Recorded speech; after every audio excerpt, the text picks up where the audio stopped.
This is a disaster for you. I know. No cap space, the team sucks, a middling prospect pool. Yep. And you guys do not look like you're going to compete at all with the players you have. I mean, I'd be really worried if I were you. Yeah, sure. But look who's talking. You guys are screwed next year. Yeah, next year, but... No. Think about it. If you don't win the cup this year, do you know what happens? I know what happens. So you know that Bergeron retires. Krejci retires. Coyle becomes your new 1C. Liesel, turns out he can't hack it in the NHL. Total bust. DeBrusk, he's going to ask for a trade. Who knows? Maybe McAvoy will too. And then Pasta. Oh, poor Pasta. He'll sign with Montreal as a free agent this summer. That is what happens if you don't win the cup this year. I am so good at humbling people. But really bad at hockey. Alright. Low quality fans of a high quality Bruins team that is a dub! An absolute beatdown. I mean, damn. That was bad. I was watching the first period at a buddy's house, and we were up 3-0 after the first, and I had to drive home and everything. And no one was paying attention to the game after the second goal. And I was like, guys, what are you doing? He's like, this isn't even a game. Just beating the crap out of this team. And I thought the Islanders played a little better than the score indicated. I think they did. But that was an absolute beatdown on Hockey is for Everyone night, which is a night of inclusivity. I don't know how to say that word. It's fine. But it's an inclusive night. It's a night where you're celebrating differently abled people from different walks of life. Just a fun celebration. And yet, we did not include Long Island in that. No one enjoyed watching that game from Long Island. Unless, they're in enemy territory. It happens. It was a really ham-fisted way to bring up Hockey is for Everyone night. But yeah, it was Hockey is for Everyone night, and I thought they did it well. I really did. The Islanders did not do it well. And they're not a good team. And this is why I was so confused as to why they brought in Horvat. And they gave up assets to bring in Horvat. I didn't get it. Because I didn't think that made the team good enough to be a real contender. And that's a move that I feel like a contender makes. Or at least someone who needs that next piece to be one. And this didn't seem like that. Not only that, but Barzal goes down with injury like a couple minutes into the game. Who's on my fantasy team. It's been a tough fantasy year for me. But they're 28th, 26th in the power play. I'm not sure if that's improved since Horvat got there. They're 5th in the penalty kill, 24th in goals for. Again, not sure if it's improved since Horvat has gotten there because he hasn't played well. 8th in goals allowed. They're averaging almost 4 goals a game over the past 2-ish weeks, but still losing to teams like Vancouver and Montreal. They're not a good team. We've beaten them twice this year already, each time putting up 4 goals, but we haven't played Sorokin yet. And once again, we would not. Varlamov starts. They used Sorokin last night against Pittsburgh because Pittsburgh's a more important team for them to beat right now because that's a standings race for them. We don't exist to them because we're like 20 points ahead of them. So that's not really a matchup. For us, Ullmark is going to get the start. DeBrusk is back. The check line is back together. Smith drops down to the 3rd. Greer, Freddie, Foligno is the 4th. That line... Whoo! Pretty good. That line was pretty good tonight. I work next game. I just want to say this at the beginning of the video. I work until 4 o'clock on Monday. And so I will have to find a way to watch the game later that night and make a video. That's not going to be great. But it is what it is. I don't have that day off of work. But you know what does work? Liking, commenting, and subscribing. Nailed it. Let's talk about this game. Puck drops! And the first period starts. And we're 140 in. And Cizikas, holding. Bad boy. Get out of here. Go into the power play. A power play, which because we scored once on it, for some reason, I am all the way back in. I was like, oh yeah, power play time. The thoughts of the past don't exist. Am I dumb? Maybe, but it makes me a happier fan watching hockey. 40 seconds into the power play. And DeBrusk is back. DeBrusk is back. It's a puck retrieval on the left side by Pasternak after Bergeron forces a turnover, something he would do so many times tonight, and multiple times him doing that led to a goal. Just pointing that out. So Pasta retrieves after Bergeron disrupts a clearing attempt. Cross crease to Marchand, high in the slot. Little bump pass as the entire penalty kill moves in on Marchand. He bumps it down to DeBrusk, who's just behind everyone, in tight on Varlamov. DeBrusk puts it on his backhand and then goes 5-hole. 1-0. Power play goal. Welcome back, Jakey. Oh, so nice to have him back and have the top six be what it really should be. But we're going up early. And we're going to keep pushing? Of course we are. But the fourth line is out. There's about 11 minutes, about 10:40 left in the period. And what does the fourth line do? They take hits to get the puck up ice, and that's what Freddie does. He takes the offensive zone to keep it there. He takes a hit to shove it down to Greer behind the net. Greer then takes a hit to shove it right back up the wall to Foligno. Foligno dishes it to Forbort on the left point. Defense moves towards Forbort. Forbort dishes it right back to Foligno, who from the left circle fires hard wrister, low glove, beats Varlamov. Varlamov did not have a good game. This game is very different if they get adequate goaltending and if Ullmark isn't really solid on the few big saves he had to make. Really, I really do think that bad goaltending, which the goalie's part of the team. Yeah, well, our goalie had an off night. Yeah, well, if Bergeron had an off night and we lost, I don't get to say that. You just get to go, yeah, your team lost. Varlamov had a bad night, your team lost. But if he was a bit better, this game could have been a lot closer. But it wasn't. 2-0. Fourth line goal. You're going to win most games, the fourth line scores, right? Well, just you wait. 7:58 left. Aho, the better Aho for tripping. Power play. Nothing doing with that one, but that's okay because we already scored on the power play. 2:41 left. Big save by Ullmark on Horvat, who tries to kind of wrong shoulder him. I know the term is wrong foot, but Ullmark gets moving, and Horvat tries to go short side, and then just goof, gets over, makes a save. We're going back the other way. And it's the fourth line again. And it's great puck possession. Really fantastic. McAvoy from the high slot is going to shoot wide. Looks like it's intentional so that Greer can collect behind the net. Greer has to escape a pile of bodies just to get there. Then flings it over to Foligno, who's in that right circle, sends it back to McAvoy, and McAvoy, up, what up?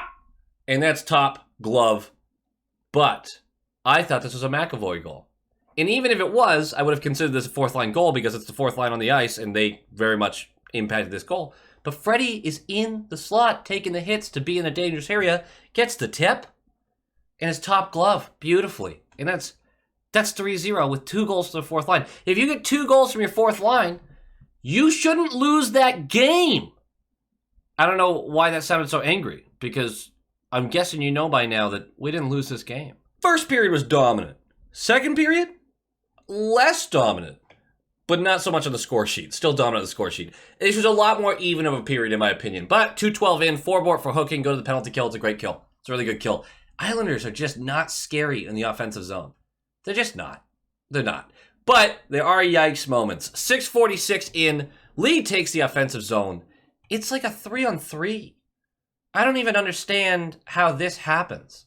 But Palmieri picking up speed on that right side, goes right to the net. Lee with a beautiful tape-to-tape backdoor tap-in. Ullmark doesn't have a chance. This is a hard, clean pass. And the defense is reaching with their sticks to try to deflect the pass, but no one's on the actual body of Palmieri, which should have happened. And that cross-slot path was still there. Like, if it went through somebody's legs, they just muffed it up, fine. But that was a clean pass that you would have had to make a really good play to intercept.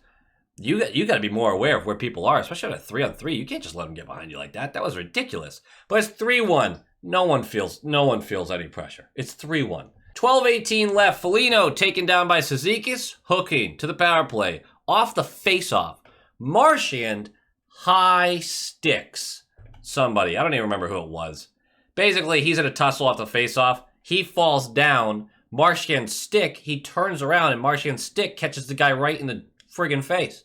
Right in the face. Here's the problem. The face is about this far off the ice. Pretty fucking easy to high stick somebody if their face is 6 inches off the ice. What is this call? And not only that, the guy's bleeding. So if you called high sticking, which they called it as high sticking, then this would be a 4-minute penalty. but they called it as a 2-minute penalty, which means they basically knew they were getting it wrong but didn't want to admit it fully? You can wave that off after talking to each other and looking at the replay going, I just don't even know what the hell happened. What was his call? But the puck don't lie, and we love a puck don't lie moment. So it's 4v4 for 156. We're going to go right down their throats, into the zone. Bergeron forces a turnover behind the Isles net. Remember when I said that earlier? Well, he does it again. And then it bounces out to McAvoy, who's going to collect and fire glove side on Varlamov. Bats it, but isn't able to catch it. It's going to go to DeBrusk. DeBrusk is going to fire it on net. It gets deflected off the back glass, comes back, and Bergeron, Varlamov's far out of the crease. Bergeron, standing in the crease, just goes, oh yeah, okay. Whoop up. Perfect bounce directly to the batting stance of Bergeron, who just smacks us out of the air and in. That is 4-1, a 4-on-4 goal. And honestly, that was well-deserved. That was such a bullshit call. I don't know if we score on that power play, but we deserved a power play. Directly after that, a Palmieri breakaway glove save by Ullmark. This is what I'm talking about, where there was a couple big saves that Ullmark had to make, and they're timely. You go up 4-1, you allow them right back to 4-2. They don't feel like they're fully out of it. But that kind of save, what does it do? Makes the other team go, this is not our night. That's the feeling we want on them. Don't give them confidence. And we're going to move on. 8:30 left, a puck clear by the Isles. And Freddie's just going to collect this in the neutral zone, right? Just grab it, skate right back in. 3 defensemen, and they all skate back to give him his space. Romanov is directly in the high slot in front of Freddie, but he's backing off. All right, what are you going to do? So Freddie gets to use him as a screen, and this is a hell of a shot. It's a hard, mid-glove level shot, and it sneaks past Varlamov. Romanov is kind of a screen for the release, and he's going to score from 30, 40 feet out. Great shot by Freddie. That's his second goal of the night. He's starting to remind me of someone who we'll talk about in a little bit. Just brilliant. And it's 5-1. This game's over. And with 1:30 left, it's going to be over. Coyle with a masterclass shift. Masterclass. He is possessing the puck, trying to dish it. Someone mishandles it. He goes to collect it again. And it's back and forth. We've been in there for 30 seconds of him just handling the puck. And eventually it gets to Pelech behind the net. They're going to have a clear here. But Coyle jumps in, much like Bergeron did on the earlier goal, jumps right in on it to force a turnover. Pelech turns it over, and then he feeds it up, Coyle, being him, feeds it up to Zacha in the high slot, fires this on net, it bounces off a defender, and there's a battle behind Varlamov kind of going on off to the right a little bit, but it goes over Varlamov. There's a battle of sticks there between players, but it never touches any of our guys, so it counts as Zacha's goal, I believe. That's going to sneak past. And that's going to be 6-1 with a $1:30 left in the second period. And the third period is just so clearly, it's like we're not even trying to shoot. All the passing, all the fancy work. No one's really trying to score all that much. 6:18 left. They're going to get one. Isles set up in the zone. It's lazy pursuits defensively. We're not playing our top guys much, but this is on the second line, I guess. I think this was the second line on the ice. It's lazy pursuits. It's shot from the point. It bounces out of a pile in front of Ullmark to Matt Martin, who has a free net because Johnston fell on top of, maybe pushed a little bit by the defender. Not entirely sure how this would have done with a review, but he gets a free shot at the open net and buries it. We don't challenge because it's 6-2. Who cares? It's 6:18 left in the period. There's no point to challenging this and potentially losing the challenge and giving them another power play, right? You trust your team to not blow a 4-goal lead in the final 6 minutes of a game. You don't challenge it. I think there's a real argument for goaltender interference. I'm sure everyone's fine. Ullmark doesn't care that much about his stats. We don't care about that race for the Vezina or anything like that. It would be cool, but what we're worried about right now is winning games and healthy squad. That's it. And that's your final, 6-2. An incredible consistency across, game notes, incredible consistency across all 4 lines.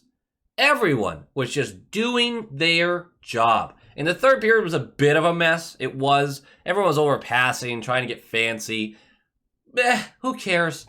When it's a blowout like that, no one actually cares too much to keep the structure. Tortorella would freak out, but let the boys have some fun out there. Bergeron only played 13 minutes. Not even 13 minutes, I believe, according to NHL.com right now, at least.